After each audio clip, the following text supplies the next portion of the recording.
ట్రైలర్‌లో ఎర్రచందనం మీద కాల్చేది యాక్చువల్‌గా అల్లు అర్జునే. అంటే పుష్పనే అనమాట. అంటే టోటల్‌గా డెడ్ బాడీని గాదు. నాకు తెలిసి తను వేసుకున్న బట్టలు ఇవన్నిటిని కలిపి ఆ ఎర్రచందనం తగలబెట్టేస్తారు. అండ్ నాకు తెలిసినంత వరకు చాలామంది థియరీలు చెప్తున్నారు. అది శ్రీవల్లి అని, లేకపోతే పుష్ప వాళ్ళ మదర్ అని. ఎందుకైతది భయ్య? వాళ్ళ మదరు, వాళ్ళ వైఫ్ చచ్చిపోతే మంగళం సీను, ఎమ్మెల్యే వీళ్ళందరూ కూడా ఎందుకుంటారు? గ్యాంగప్ చేసి అయితే ఉండరు కదా! 100% మోస్ట్ ఇంపార్టెంట్ పర్సన్ ఎవరు? పుష్ప చనిపోయినందుకే వాళ్ళందరూ కూడా ఎర్రచందనంతో కాలుస్తారు. అయితే నాకెందుకు ఇట్లా అనిపించిందంటారా? మనకి ఫస్ట్ ట్రైలర్ చూస్తే, ఓ పుష్ప బతికే ఉన్నాడయ్యా అని చెప్పేసి ఒక ట్రైలర్ ఒకటి రిలీజ్ అయింది పాత దాంట్లో, గుర్తుందా? అట్లో స్టార్టింగ్‌లో ఒక న్యూస్ రీడర్ చెప్తారు, పుష్ప ఇట్లా జైలు నుంచి తప్పించుకున్నారు. దాని తర్వాత ఆహ్, తప్పించుకోవడంతో పాటు మనకి ఇప్పుడు లేటెస్ట్‌గా రిలీజ్ అయిన ట్రైలర్‌లో మన ఎవరైతే ఫహద్ ఫాసిల్ ఉన్నారో అల్లు అర్జున్‌ని చేజ్ చేస్తూ, దాని తర్వాత ఒక దగ్గర నుంచి అల్లు అర్జున్ పడిపోవడం అంతా కూడా చూపిస్తారనమాట. అండ్ మనం కరెక్ట్‌గా గమనిస్తే ఆ టైంలోనే అల్లు అర్జున్ చనిపోయాడు అనుకొని తన బట్టలన్నీ చూసి కూడా వాళ్ళు అది కన్ఫర్మ్ చేసుకొని ఎర్రచందనం కాలుస్తారు. అండ్ దాని తర్వాత సీక్వెన్స్ మనం కరెక్ట్గా చూస్తే పుష్ప బతికే ఉన్నాడని ఇలా అల్లు అర్జున్ షాట్ చూపిస్తారనమాట. అండ్ నెక్స్ట్ షాట్లో గమనిస్తే మనకి ఒక చైనా దగ్గర నుంచి ఒక నోట్ అనేది రిసీవ్ అవుతుంది. అది అల్లు అర్జున్ తీసుకుంటాడు. అది హవాలా నోట్ అనమాట. సో అది హవాలా నోట్ అనేది తను తీసుకొని వచ్చి పోర్ట్లో ఒక ఫైట్ ఉంటుంది. అండ్ నెక్స్ట్ షాట్లో మనం గమనిస్తే హీరోయిన్ నోట్లో ఉల్టా లట్కాయించేస్తారు. అక్కడి నుంచి మళ్ళీ అదే నోటు కింద పడ్డం అనేది చూస్తారనమాట. అండ్ దాని తర్వాత ఇమీడియట్గా గ్లాస్ ముందుకు వచ్చి ఇలా కార్లో వార్నింగ్ ఇస్తాడు. సో ఆ హవాలా నోట్ కోసము తను క్లియర్గా నాదనేది రూపాయినా ₹10 అసలు వదులుకోనని చెప్పి చెప్తారనమాట. సో ఇదంతా హవాలా నోట్ గురించి ఆ పోర్ట్లో ఫైట్ జరుగుతుంది. Hello friends, welcome to our channel Hyderabadi brothers. అయితే ఈ పుష్ప ట్రైలర్ అంతా కూడా చూస్తాము. మస్తు జబర్దస్త్ వచ్చింది. అండ్ మనకి ట్రైలర్లో చాలా విషయాలు డీటెయిల్డ్గా ఈ ట్రైలర్ బ్రేక్డౌన్లో మాట్లాడుకుందాము. వాళ్ళు ఏమేమి పాయింట్స్ వదిలారు, సుకుభయ్య మైండ్లో అసలు ఏమేమి ట్విస్ట్లు అన్నీ ఉన్నాయి, అవన్నీ కూడా ట్రైలర్లో ఎలా కొంచెం ఇండైరెక్ట్గా చూపించారు అనేది మనము నెక్స్ట్ ఈ ట్రైలర్ బ్రేక్డౌన్లో తెలుసుకుందాము. సో స్టార్ట్ చేసేద్దాం, లేట్ చేయొద్దు. ట్రైలర్ స్టార్టింగ్లోనే ఏనుగులు అరవడం చూపించి నెక్స్ట్ మన పుష్ప ఒక మ్యాప్లో ఇలా అని ఒక వాటర్ రూట్ చూపిస్తూ ఉంటాడు, చిత్తూరు మ్యాప్ సంబంధించి. అండ్ అది పుష్పనే చూపిస్తున్నాడు అని చెప్పడానికి ఆయన చిటికిన వేలకు ఒక గోరు ఉంటుంది. అదే యాక్చువల్గా మనకి క్లియర్ ఇండికేషన్ అనమాట. పుష్ప ఆ రూట్ని అంతా కూడా ఈ రెడ్ శాండిల్ని ఎలా దొంగతనంగా తీసుకెళ్ళాలి అనేది మనకి రూట్ మ్యాప్ త్రూ తను తెలుసుకుని చూపిస్తూ ఉంటాడు. పైగా ఆల్రెడీ తెలుసు కదా, ఫహద్ ఫాసిల్తో గొడవైంది కాబట్టి ఇట్లాంటి రూట్లో ఎత్తుక్కోవాల్సి వస్తుంది ఎర్రచందనం స్మగిల్ చేయాలంటే. అండ్ మనకి నెక్స్ట్ షాట్లోనే జగపతిబాబుని చూపిస్తారు. సో అక్కడ నేమ్ ప్లేట్ పైన తన పేరు వీరప్రతాప్ అని ఉంటుంది, గోగటం వీరప్రతాప్ అని. అండ్ డైలాగ్ తెలుసు కదా, ఎవరాడు పుష్ప, డబ్బు అంటే లెక్కలేదు, పవర్ అంటే భయం లేదని అంటారు. అయితే ఆ షాట్లో మనకు క్లియర్గా గమనిస్తే డబ్బులన్నీ కూడా ఒక గోడౌన్లో అలా కవర్లోంచి తీసేసి సపరేట్గా పక్క పెడుతూ ఉంటారు.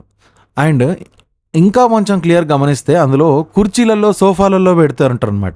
సో ఎర్రచందనం ద్వారా వచ్చిన డబ్బంతా కూడా ఇవి దాపెట్టడానికి వీళ్ళు మంచి ఫర్నిచర్లో, సోఫాల్లో, కుర్చీల్లో అంతా కూడా అమరుస్తూ ఉంటారు తెలివిగా. సో అదే టైంకి జగపతి బాబు ఇంకో డైలాగ్ వేస్తాడు, వీడికి పవర్ అంటే భయం లేదు, వీళ్ళలో తెలియని ఏదో బాధ ఉందని. అప్పుడు ఒక చిన్నప్పుడు షార్ట్ చూపిస్తాడు అనమాట. అప్పుడు పుష్ప చిన్నప్పుడు ఇలా ముందర అందరు క్రికెట్ ఆడుతూ ఉన్నప్పుడు ఇలా ఒక బాల్ పక్క నుంచి వెళ్తుంది, అయినా భయపడకుండా కూర్చుంటాడు. సో దాని మీనింగ్ ఏంటంటే వాళ్ళందరూ కూడా ఇతను ఒక్కడిని ఐసోలేట్ చేసి, అంటే కేర్ చేయకుండా వాళ్ళందరూ ఆడుకోవడము, అది దీనికి బాగా గుచ్చుకుంటుంది అనమాట.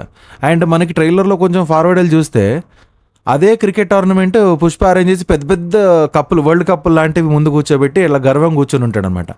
సో అది చిన్నప్పుడు తను ఎవరైతే అసలు యాక్చువల్గా ఆటలోకి రానివ్వలేదో లాస్ట్లో అట్లాంటి టోర్నమెంటే కండక్ట్ చేసి అంత పెద్ద లెవెల్లో ఎదిగాడు అనేది ఒక గర్వంతో కూర్చున్న షాట్ ఒకటి ఉంటుంది.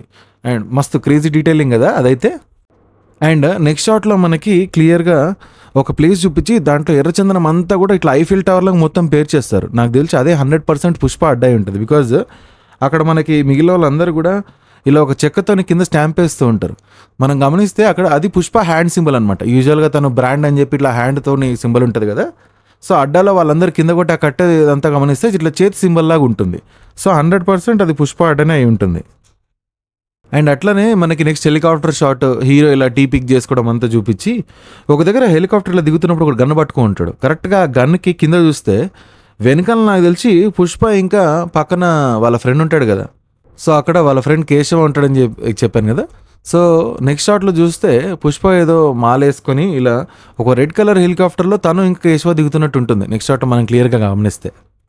అయితే కరెక్ట్గా ఒక 2 ఫ్రేమ్లో వెనకలికి వెళ్తే పుష్ప వాళ్ళ అనుచరులతో ఇలా ఒక పోలీస్ స్టేషన్ మెట్లు ఎక్కుతున్నట్టు ఉంటుంది. అది వచ్చేసి ఏపీ రెడ్ శాండిల్ స్మగ్లర్స్కి సంబంధించిన పోలీస్ స్టేషన్ అనమాట. సో వాళ్ళని రెస్ట్రిక్ట్ చేయడానికి ఒక పోలీస్ స్టేషన్ ఉంటుంది, దాంట్లో మెట్ల మీద ఎక్కడం చూపిస్తారనమాట. అయితే దాన్ని నెక్స్ట్ షాట్ వచ్చేసి మనకి ఈ ట్రైలర్లో చూపించారు. ఫస్ట్ ట్రైలర్లో పుష్ప బతికే ఉన్నాడనే ట్రైలర్ ఉంటుంది కదా, అందులో లాస్ట్లో ఇప్పటి నుంచి ఇది పుష్ప గాడి రూలు అని చెప్పేసి ఇక్కడ ట్రైలర్లో ఈ బ్యాక్ షాట్ని అక్కడున్న వార్నింగ్ సీన్తో వీళ్ళు యాక్చువల్గా లింక్ పెట్టారనమాట. సో అట్లా వీళ్ళు డీటెయిలింగ్ ఒక ట్రైలర్ నుంచి ఒక ట్రైలింగ్కి అలా ఇంట్రెస్టింగ్ ఉండేటట్టు చేశారు. అండ్ నెక్స్ట్ షాట్లో మనకి శ్రీవల్లి మేడం గురించి ఇంట్రడక్షన్ ఉంటుంది. సో అదంతా కూడా అట్లా చూపించి ఒక దాన్ని ఒక 2 seconds ఫాస్ట్గా ఒక క్లిప్ గుంజేస్తారన్నమాట. అందులో మనం గమనిస్తే పుష్ప మళ్ళా చీర కట్టుకొని వేరే వాళ్ళతో దెబ్బలు తింటున్నట్టు ఉంటుంది. అండ్ కరెక్ట్గా మనం ఆ బ్యాక్గ్రౌండ్ గమనిస్తే ఇంకొంచెం ట్రైలర్ ముందుకెళ్ళినప్పుడు ఒకరికి అరగుండు కట్టించి చెప్పులు దండ వేస్తారు కదా, ఆ పర్సన్ కూడా ఆ ఫోటోలో ఉన్నట్టు మనకు క్లియర్ చూపిస్తారు. అండ్ పుష్పని వాళ్ళు కొడుతున్నట్టు చూపిస్తారు. అండ్ నెక్స్ట్ షాట్స్లో మనకి కంటిన్యూస్గా ఫైట్ సీన్స్ అనేవి చూపించి పుష్ప ఇలా వాటర్లో పడిపోవడం చూపిస్తారు. అండ్ ఇక్కడే సుకుమార్ గారు బ్రిలియన్స్ తెలుస్తుంది. మళ్ళీ నెక్స్ట్ మూమెంటే వాటర్లోంచి ఫహద్ ఫాసిల్ వేస్తాడనమాట. So villain point of view నుంచి కూడా అతను ఒక డిఫరెంట్ షేడ్లో చూపించడము అనేది ఇక్కడ జరిగింది. అండ్ ఒక్కసారి ఫహద్ ఫాసిల్ ఆన్ స్క్రీన్ చూపించగానే తను పుష్ప మనుషులు కానీ ఆ రెడ్ శాండిల్ సంబంధించి వాళ్ళ నెట్వర్క్ని అందరూ కూడా కొట్టడము, టార్చర్ చేయడము ఇంకా తెలిసిందే కదా. ఫస్ట్ హాఫ్లో మనడంతా కూడా ఎంత తేడా క్యారెక్టర్ చూపించినారు కదా, ఇక్కడ ఇంకా తేడాగా బిహేవ్ చేస్తాడు అనమాట. సో ఆ లెవెల్లో మనకి ఫహద్ ఫాసిల్ మ్యాడ్నెస్ అనేది చూపించడం జరుగుతుంది. ఆ తర్వాత నెక్స్ట్ షాట్లోనే వెరీ ఫేమస్ డైలాగ్, ఫస్ట్ ఏమో పార్టీ లేదా ఇప్పుడేమో పార్టీ ఉంది పుష్ప అని. అండ్ దాని తర్వాత మనకి ఒక చిన్న ఫైట్ చూపించేసి ఇమీడియట్గా ఇలా అల్లు అర్జున్ జాతర episode, the most hyped episode, budget ఒక 70 కోట్లు 75 కోట్లు అయిందనుకుంటా. అట్లాంటి సెట్లో రష్మిక అల్లు అర్జున్ని ఇలా గట్టిగా వాటేసుకొని ఏడవడం చూస్తారు. సో 100% నాకు తెలిసి ఈ లింక్ ఎలా ఉంటుందంటే, యూజువల్గా రెగ్యులర్గా చూసుకునే హస్బెండ్ అండ్ వైఫ్ ఆ ఎమోషన్తో ఏ హస్బెండ్ కూడా యూజువల్గా అలా వాటేసుకొని అలా బాధపడదు అనమాట. సో దీనికి లింకప్ ఏంటంటే పుష్ప నాకు తెలిసి చనిపోయాడు అనుకొని అందరు కొన్ని రోజులు మిస్సింగ్ వెళ్ళిపోయి ఆ జాతర ఎపిసోడ్ త్రూ తన కంబ్యాక్ రావడము. అండ్ సో అందుకే రష్మిక కళలో అంత happiness at the same time affection అనేది కనపడుతుంది అనమాట. So that is what actually Sukumar represents. ఎమోషన్స్ని చూపించడంలో తను యాక్చువల్గా పర్ఫెక్షనిస్ట్.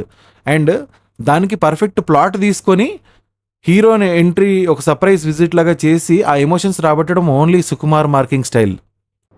అండ్ నెక్స్ట్ షాట్లో మనం గమనిస్తే అక్కడి నుంచి డిఫరెంట్ క్యారెక్టర్ ఇంట్రొడక్షన్స్ అనేవి ఉంటాయి అనమాట. అంటే అజయ్ది, మంగళం సీనుది, అండ్ దాని తర్వాత మనం ఫస్ట్లో మాట్లాడుకున్న ఈ ఎర్రచందనంతో కాల్ చేయడము, జాతర ఎపిసోడ్లో అల్లు అర్జున్ని చూపించడము. అండ్ అట్లనే చెప్పాను కదా ఒక విలన్కి ఇలా అరగుండు కొట్టి చెప్పులు దండ వేయడం అనేది. అండ్ అతను ఒక సపరేట్ ఇంటర్వ్యూ కూడా ఉంటుంది అనమాట. తనే చెప్తాడు క్లియర్గా ఏంటనంటే, నాతోనే యాక్చువల్గా ఆ ట్విస్ట్ అనేది స్టార్ట్ అవుతుంది, నా సీన్తోనే యాక్చువల్గా స్టోరీ అనేది ఒక టర్న్ తిరుగుతుంది అని చెప్పేసి ఆ యాక్టర్ స్పెసిఫిక్గా ఒక ఇంటర్వ్యూలో చెప్పడం అనేది జరిగిందనమాట ఒక యాంకర్తో. సో తనే ఆ సీక్వెన్సే మేబీ హైలైట్ పాయింట్ అండి. అది కూడా బ్యాక్గ్రౌండ్లో చూస్తే మనకి జాతర సీనే ఉంటుంది అనమాట. ఆయన తర్వాత నుంచి కంటిన్యూస్గా ఇలా యాక్షన్ సీన్స్ చూపించుకుంటూ వెళ్తారు, క్యారెక్టర్ ఇంట్రడక్షన్స్ చేసుకుంటూ వెళ్తారు. అయితే ఒక దగ్గర మాత్రం మనం గమనిస్తే ఫహద్ ఫాసిల్ వచ్చేసి మన పుష్ప గోడౌన్లో ఉన్నట్టు చూపిస్తారు. అందుకే అక్కడ ఒక షాట్ పడుతుంది ఏమని, పుష్ప అంటే ఫైర్ లేకపోతే అతను వైల్డ్ ఫైర్ అని చెప్తారు. కానీ దానికంటే ముందు మనం గమనిస్తే ఫహద్ ఫాసిల్ మంగళం సీను వాళ్ళతో మొత్తం హ్యాండ్స్ అంటే చేతులు కలిపినట్టుగా చేతులు కలిపేసి గ్యాంగ్ అప్ అయినట్టు చూపిస్తారు. ఎందుకంటే ముందు షాట్లో తను పుష్ప గోడౌన్లో వచ్చి వాళ్ళందరూ చుట్టుపక్కల ఉండి డ్యాన్స్ వేస్తున్నట్టు ఒక సీన్ ఉంటుందన్నమాట. ఆ తర్వాత నెక్స్ట్ సీన్లోనే మళ్ళీ పుష్ప అండ్ గ్యాంగ్ వస్తారు. ఫహద్ ఫాసిల్ వాళ్ళ గ్యాంగ్తో బయటకు వచ్చినప్పుడు ఈ డైలాగ్స్ ఉంటాయి అనమాట. పుష్ప అంటే ఆయన వాళ్ళ వెనకాల అన్నప్పుడు ఈయన తెలుసు ఫైర్ అని చెప్పి గన్ని పాల్చడం. అండ్ బ్యాక్గ్రౌండ్లో మనం చూస్తే గోడౌన్లో ఎర్రచందనం అంతా కనిపిస్తూ ఉంటుంది అనమాట. సో అదంతా సీక్వెన్స్ని కొంచెం అటు ఇటుగా మార్చారు. సో అలా ఫహద్ ఫాసిల్ ప్రతిసారి పుష్పకు అడ్డు రావడము, ఏదో ఒక విధంగా విలన్తో కూడా టీమప్తో గ్యాంగ్ అప్ అయిపోయి మొత్తం మీద తినకి ఇంటరప్షన్ అంతా కలిగించడం చూపిస్తారు అనమాట. అండ్ అలానే లాస్ట్ షాట్ గమనిస్తే ఇలా వైల్డ్ ఫైర్ అయినప్పుడు ఒక బ్రిడ్జ్ పేలిపోవడం షార్ట్ చూపిస్తారు. సో నాకు తెలిసి చేజ్ సీన్‌లో మనకి ట్రైలర్ మధ్యలో చాలా చేజింగ్ సీన్స్ ఉంటాయి. తన లారీలో తప్పించుకోవడం అంతా గూడా. నాకు తెలిసి ఒక బ్రిడ్జ్ దగ్గరికొచ్చేసరికి పాయింట్‌లో ఎదురుగా పోలీసులు ఉండడం అంతా జరుగుతది. ఆ టైంలో బ్రిడ్జ్ పేల్చి ఎస్కేప్ అవ్వడము పుష్ప ట్రై చేస్తాడనుకుంటా నాకు తెలిసి. సో దాని ప్రకారంగానే వాళ్ళు ట్రైలర్ డిజైన్ చేశారు. సో ఇవి యాక్చువల్‌గా మాకు కనపడ్డ డీటెయిలింగ్స్. మేబీ మాకు కనపడనివి చాలా గూడా ఉండొచ్చు. అలాంటిదేదన్నా మీరు అబ్జర్వ్ చేస్తే మా కామెంట్ సెక్షన్‌లో తెలియజేయండి. సో మాకు తెలిసినంతలో ఇదంతా గూడా మేము చాలా రోజులు అబ్జర్వ్ చేసి పెట్టిన వీడియో అనమాట. సో అది మా రివ్యూ, ట్రైలర్ బ్రేక్ డౌన్ అనుకోండి. అండ్ అలానే సినిమా కూడా మ్యాక్సిమం ఫస్ట్ డే చూసి మంచి రివ్యూ చెప్పడానికి ట్రై చేస్తాము. నాకైతే సూపర్ హిట్ అవుతుంది అనిపిస్తుంది. చూద్దాం మరి ఎక్కడి వరకు సుకుమార్ లాగేస్తాడో సినిమాని. అండ్ అలానే ఈ ఛానల్ మేము కొత్తగా పెట్టాము, సపోర్ట్ చేయండి, మీ ఫ్రెండ్స్కి చెప్పండి. రెగ్యులర్గా వీడియోస్ అన్నీ చేస్తాము, ఇంట్రెస్టింగ్ డీటెయిల్స్ అన్నీ కూడా పెడతాము, ఫుడ్ వీడియోస్ కూడా చేస్తాము. Okay, thank you.